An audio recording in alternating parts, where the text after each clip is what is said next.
आंख खुली या बंद यीशु सामने हो,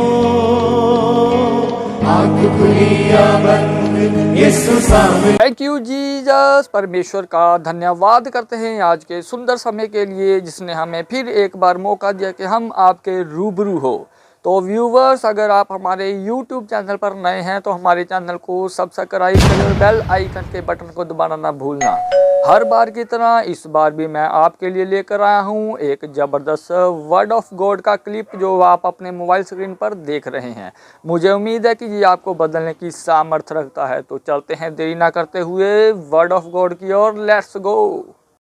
परमेश्वर ने कहा मैंने एक बड़े मकसद के तहत तुमको चुन लिया, इसलिए नहीं चुना कि तुम बहुत थे, इसलिए चुना कि तुम थोड़े थे, तुम बंधन में थे, मैं तुम्हें चुना। और मैंने इसलिए तुमको चुना है कि अब मैं तुम्हारे जीवन में अपनी महिमा प्रकट करूं और तुम्हारे द्वारा लोगों को बताऊं कि जीवित परमेश्वर की ओर कैसे मुड़ना है और क्यों मुड़ना है।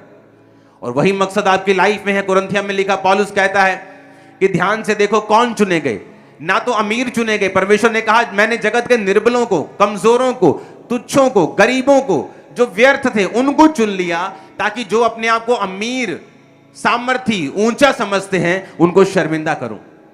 ये परमेश्वर का मकसद है आपकी लाइफ में कि वो आपकी लाइफ को इतनी बरकत देगा, इतना ऊंचा करेगा कि लोग सोचेंगे कि आपने कुछ गलत काम किया होगा, इतना बरकत कैसे आ सकती है।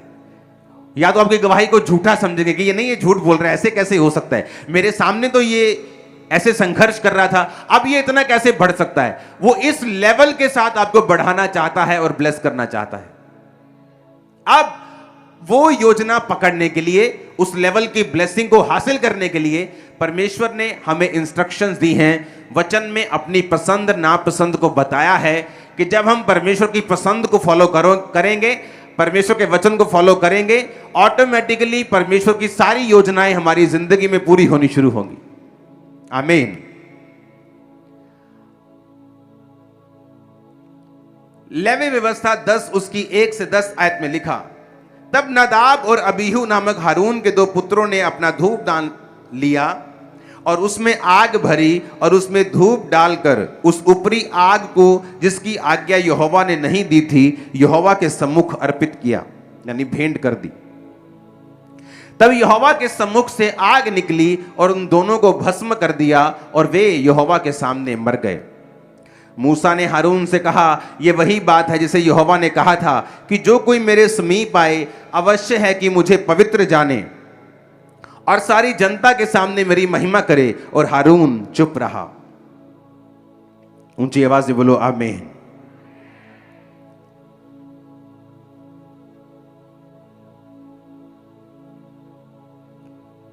पंजाबी च कहावत है ना कि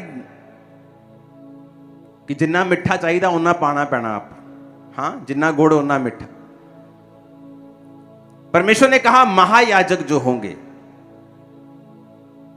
वो कभी भी करलाएंगे या रोएंगे नहीं, चाहे उनका कोई भी करीबी मर जाए। जो याजक होंगे वो अपने भाई, अपनी बहन जिसकी शादी नहीं हुई, अपना बाप, अपनी मां, अपने बेटे बेटी के लिए तो रो सकते हैं अगर वो मर जाएं, लेकिन और कहीं पर भी किसी के लिए रो नहीं सकते, अशुद्ध नहीं हो सकते, किसी लाश को छू नहीं सकते। आम पब्लिक जहां जाना चाहे जा सकती है, जिसको छूना चाहे छू सकती है, रो सकती है। जिसका जितना अभिषेक था उसकी उतनी ही सैक्रिफाइस थी, उसका उतना बलिदान था जो परमेश्वर उनसे मांगता था। नया नियम में जब प्रभु यीशु मसीह कुर्बान हुए और जी उठे तो उसके बाद परमेश्वर ने सारा सिस्टम बदल दिया। अब परमेश्वर कहता मैं तुम्हारा महायाजक हूं और तुम सब याजक हो। और याजकों के लिए यह बात परमेश्वर ने जरूरी ठहराई थी कि वो दुनिया से अलगताई में रहे, क्योंकि परमेश्वर की योजना जो है उसकी लाइफ के ऊपर है। क्योंकि याजकों के लिए परमेश्वर की योजना थी, मैं तुम्हें उत्तम दाख दूंगा, उत्तम तेल दूंगा, उत्तम परिवार दूंगा, उत्तम सब कुछ तुम्हारा उत्तम होगा, ये मेरी तुम्हारे लिए ब्लेसिंग होगी क्योंकि तुम मेरे सेवक हो। नया नियम में जीसस क्राइस्ट के जी उठने के बाद जो कोई आज प्रभु यीशु मसीह को मानता है, वचन के मुताबिक वो राजा भी है और याजक भी है।